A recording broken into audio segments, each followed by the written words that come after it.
ہم دیکھ رہے ہیں کہ یہ الگ الگ سائلوز میں الگ الگ ڈبوں میں پالیسی بن رہی ہے اور ایک صوبہ چیخ رہا ہے، زمین پر جل رہی ہے وہاں پہ، اور کوئی سنوائی نہیں ہے، کوئی جواب نہیں آیا کسی سے۔ کوئی منسٹر اب آئے ہوئے ہیں، انہوں نے کہا کہ کل آپ سے مجھے پڑھنی ہے۔ میں نے کہا ظاہر ہے ابھی تک آپ لوگوں نے کوئی پالیسی سٹیٹمنٹ نہیں دیا ہے، نہ سی سی آئی کو بلایا ہے جس میں سندھ چیف منسٹر کا خط بھی جا چکا ہے، یہ ساری چیزیں جا چکی ہیں۔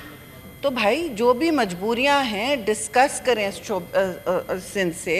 سی ڈبلیو پی میں تو آبجیکٹ کیا ہے سندھ نے، اور ایک وجہ سے آبجیکٹ کیا، اور یہ نہ کہیں کہ فلاں نے اگری کیا، فلاں نے، کسی نے اوپر سے نیچے تک اگری نہیں کیا ہے۔